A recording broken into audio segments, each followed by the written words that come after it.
नमस्कार। ज्योतिष परामर्श केंद्र जागेश्वर धाम के YouTube चैनल पर आपका स्वागत है। मैं हूं ज्योतिषी भुवन चंद्र पांडे। आज हाजिर हूं लेकर आपके लिए तुला लग्न का विश्लेषण। प्रिय दर्शकों, मेष, वृष, मिथुन, कर्क, सिंह, कन्या, तुला, वृश्चिक, धनु, मकर, कुंभ, मीन, इन सभी 12 राशियों का लग्न विश्लेषण लेकर हम 6 लग्नों तक पहुंच चुके हैं। आज 7वां लग्न तुला लग्न का विश्लेषण कर रहे हैं। तुला लग्न जिन जातकों की कुंडली में है उनके लिए यह लग्न का विशेष फल है। यदि किसी जातक की कुंडली में लग्न में ही तुला लग्न में चंद्रमा है तो यह उनकी चंद्र राशि का भी फल हो सकता है। लेकिन यहाँ ध्यान देने वाली एक विशेष बात यह है कि आप अपनी कुंडली पर ऐसा फलाफल घटित होता नहीं देख रहे हैं और कुंडली में ग्रहों को उन्हीं जगहों पर देख रहे हैं जहाँ पर वो हैं, तो आपको अपनी कुंडली का विश्लेषण कराना आवश्यक इसलिए है क्योंकि यह ज़रूरी नहीं है कि हम यहाँ पर जिन ग्रहों के फलाफल आपको बता रहे हैं वैसी स्थिति में कुंडली में आपके ग्रह हो सकता है वहाँ पर ग्रह युवा अवस्था में न हो सकता है आपकी कुंडली में ग्रह बली न हो सकता है आपकी कुंडली में ग्रह मृत अवस्था में हो सकता है आपकी कुंडली के ग्रह की गणना में ही कोई गलती हो रही है और आपकी कुंडली सही नहीं बनी हो। इसलिए आप अपनी कुंडली का विश्लेषण विशेषज्ञ ज्योतिषी विद्वान से करा सकते हैं। और यदि यह संभव नहीं है और आप चाहते हैं कि इसका विश्लेषण कराना आवश्यक है तो आप ज्योतिष परामर्श केंद्र जागेश्वर धाम के इसी यूट्यूब चैनल के कमेंट बॉक्स में अपना डिटेल डालकर अपनी शंका का समाधान कर सकते हैं।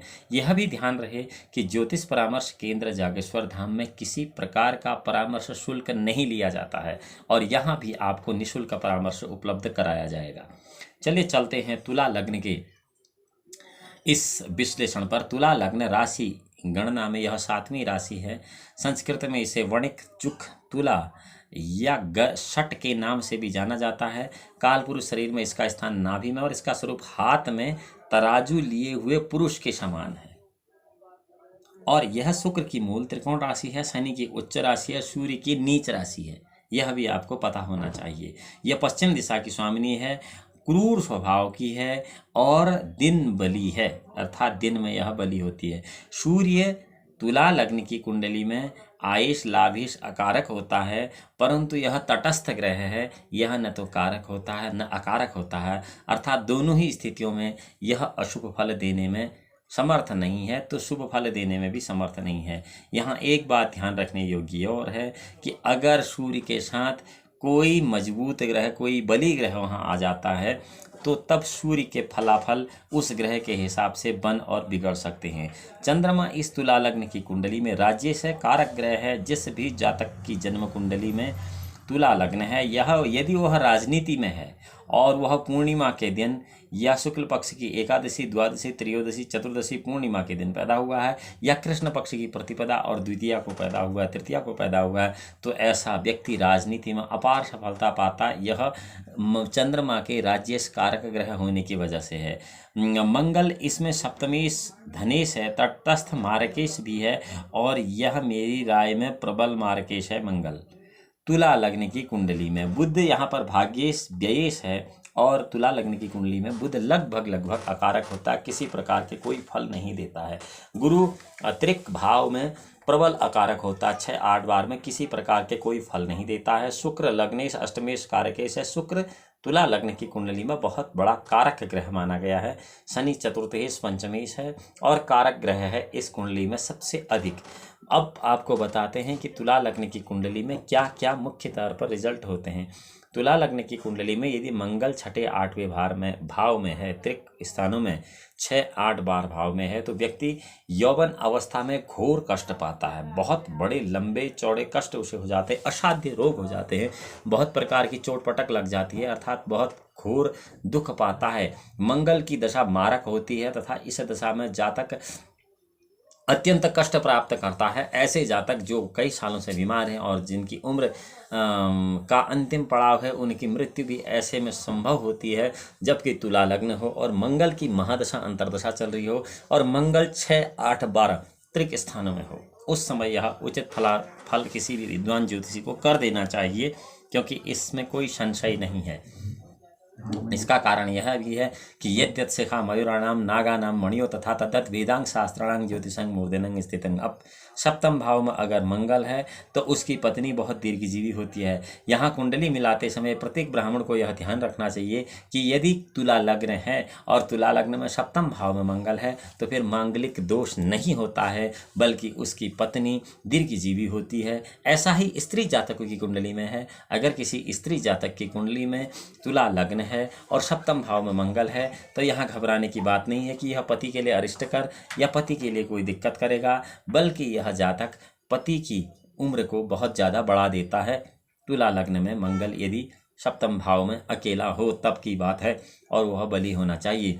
गुरु यदि नवम भाव में है, तुला लग्न की कुंडली में गुरु यदि नवम भाव में है तो ऐसा जातक साधु संतों से अत्यंत प्रेम करने वाला होता है और अपने जीवन के तृतीय वयस में अर्थात जीवन के तीसरे भाग में वह वैराग्य को प्राप्त कर जाता है, घर को छोड़ देता है, भौतिक सुख साधनों का त्याग कर देता है, परिवार या इन लोगों से मोह जो है उसका खत्म हो जाता है। यह तब होता है जबकि तुला लग्न मजबूत हो, तुला लग्न सही स्थिति में हो, तुला लग्न सकारात्मक हो, पाप ग्रह से युक्त, पाप ग्रह से दृष्ट न हो, अस्तंगत लग्न न हो, उदयी लग्न हो।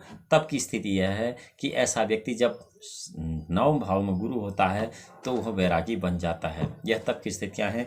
इसलिए कुंडली का सर्वप्रथम अवलोकन भी किसी विद्वान से करा लेना चाहिए। गुरु जितना निर्बल होगा उतने ही शुभ फल देगा इस तुला लग्न की कुंडली में। यह यहाँ ध्यान रखने वाली बात है। यहाँ ध्यान रखने वाली बात यही है कि गुरु जितना निर्बल होगा उतने शुभ फल देगा, लेकिन गुरु जितना ही मजबूत होगा उतने ही अशुभ फल देगा। यह मुख्य ध्यान रखने वाली बात है तुला लग्न की कुंडली में। क्योंकि शनि सूर्य यदि साथ में हो या शनि मंगल साथ में हो तो व्यक्ति पुत्र की ओर से घोर कष्ट पाता है, पुत्र का सुख उसे थोड़ा कम होता है। यह स्थिति तभी बनती है जबकि तुला लग्न हो और सूर्य मंगल या शनि मंगल कोई पांचवें भाव में हो।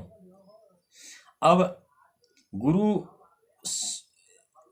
अगर साथ में भी हैं ये शनि मंगल या शनि सूर्य या सूर्य मंगल या फिर शनि सूर्य, कोई भी इस कुंडली के जिसका लग्न तुला है, दो दो ग्रह कहीं पर भी इकट्ठे हों, इसमें शनि मंगल और शनि सूर्य का विशेष महत्व है।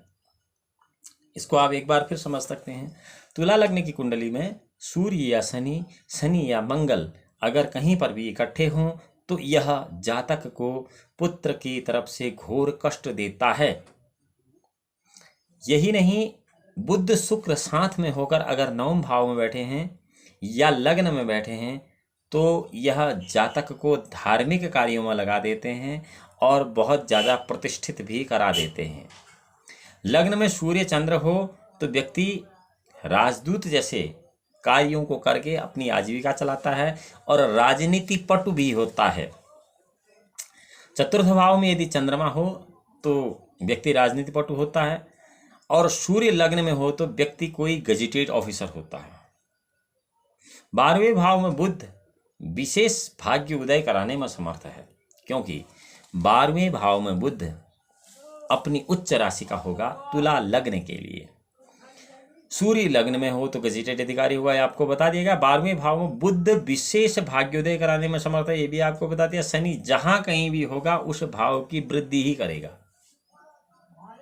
शनि जहां कहीं भी होगा, तुला लग्न की कुंडली में शनि जहां पर भी होगा उस भाव की वृद्धि करेगा। यह सिद्धांत नियम है, क्योंकि तुला लग्न की कुंडली में शनि कारक ग्रह है, यानी कि शुभ फल देने वाला है। गुरु और शुक्र चौथे या पांचवें भाव में हो, गुरु या शुक्र चौथे या पांचवें भाव में हो तो गुरु महादशा अंतरदशा में यह घोर कष्ट देते हैं। प्रिय दर्शकों, आज आपको संक्षिप्त रूप से तुला लग्न के शुभाशुभ फल बताएं। अब आपको बताते हैं कि यदि आपका तुला लग्न है तो तुला लग्न के लिए आपकी कुंडली के कोई ग्रह आपको शुभ की जगह अशुभ फल प्रदान कर रहे हैं और आप चाहते हैं कि आपको शुभ फल मिले, तो इसके लिए आपको क्या करना चाहिए। नमस्तुते महामाये श्रीपीठे सुरपूजिते शंख चक्रं गदाहस्ते महालक्ष्मी नमस्तुते। नमस्ते गरुडारूढे कोलासुर भयंकरे सर्वपाप हरे देवी महालक्ष्मी नमस्ते। सर्वज्ञे सर्वदे सर्वदुष्ट भयंकरे सर्वदुःख हरे देवी महालक्ष्मी नमस्तुते। सिद्धि बुद्धि प्रदे देवी भुक्ति मुक्ति प्रदायिनी मंत्रमूर्त सदा देवी महालक्ष्मी नमस्तुते। आद्यांतर हेति देवी आदिशक्ति महेश्वरी योगजे योग शंभुजे महालक्ष्मी नमस्ते। स्थूल सूक्ष्म महारौद्रे महाशक्ति महोदरे महापाप हरे देवी महालक्ष्मी नमस्ते। पद्मासन स्थित देवी परब्रह्म स्वरूपिणी परमेश्वर जगन्मात महालक्ष्मी नमस्ते। महालक्ष्म अष्टकम स्तोत्रम पठेत भक्तिमात्रम सर्वसिद्धि प्राप्नोति राजं प्राप्नुता। एक काले पठितं महापाप विनाशम द्विकालं पठितं धनानि समन्दन कालं पठितं महासुर विनाशनम महालक्ष्मी भवन्त्यं प्रसन्नां वरदा शुभः। इस मंत्र इस स्तोत्र का आप सुबह शाम जाप करें तो आपकी कुंडली में तुला लग्न में स्थित जितने भी ग्रह अशुभ फल प्रदान कर रहे हैं सब के सब आपको शुभ फल प्रदान करते रहेंगे। भगवान भोलेनाथ आपका परम कल्याण करें। अगली वीडियो में जब हम आपके साथ होंगे कि वृश्चिक राशि का संक्षिप्त वृश्चिक राशि में वृश्चिक लग्न का संक्षिप्त फलाफल, तब तक के लिए नमस्कार।